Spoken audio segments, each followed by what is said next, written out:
Ram Mohan Roy was born May 22nd of 1772, and he died on September 2nd, 1833. He is known as the father or the maker of modern Hinduism. He is very notable in his education reform and in his advocacy for women's rights.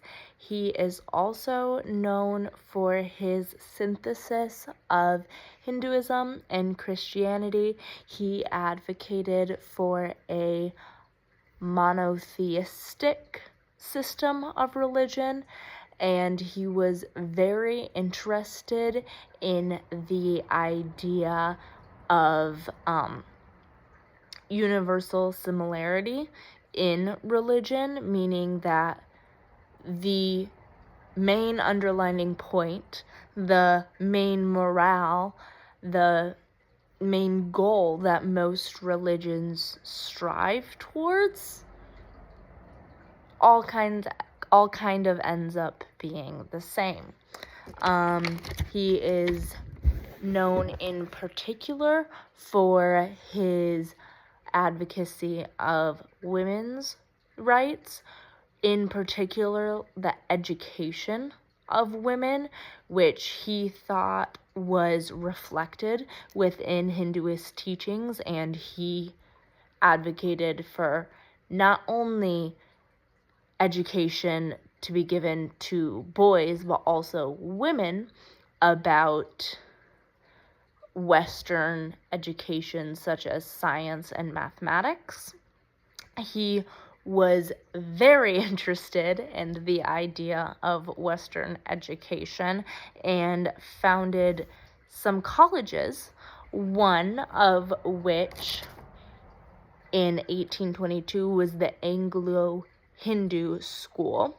He also set up in 1817 a Hindu college in his hometown of Calcutta, and in 1828 the Vedanta College, which taught his monotheistic doctrine of only one God. He was the founder of Brahmo Samaj, which I read was translated to the Society of God.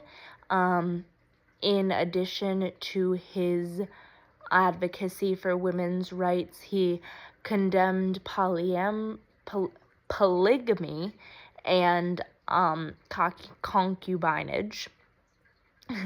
He also advocated for the rights of widows.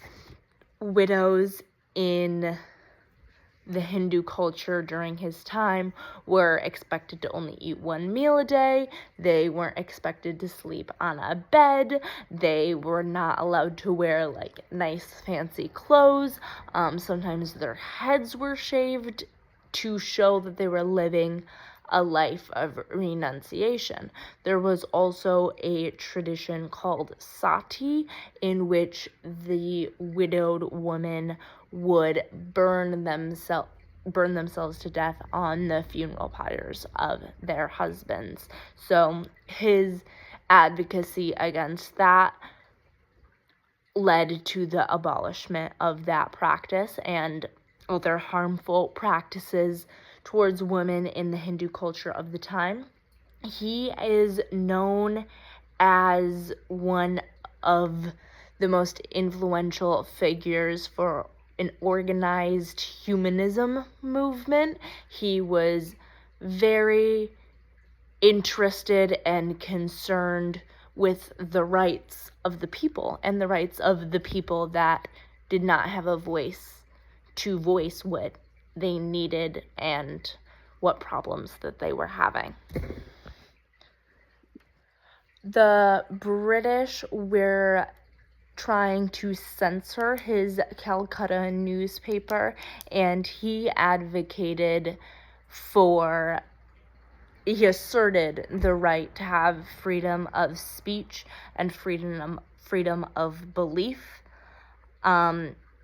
He was very interested in the pursuit of knowledge and discussion and education, and he believed that all education and literature should be free from restrictions.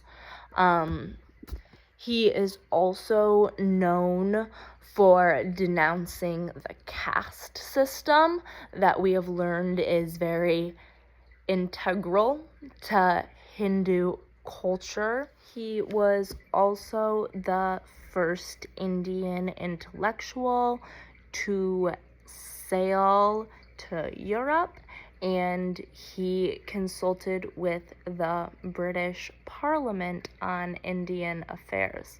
So he was a very influential figure for the rights of women, as well as for education, for humanism, and he impacted Hinduism today.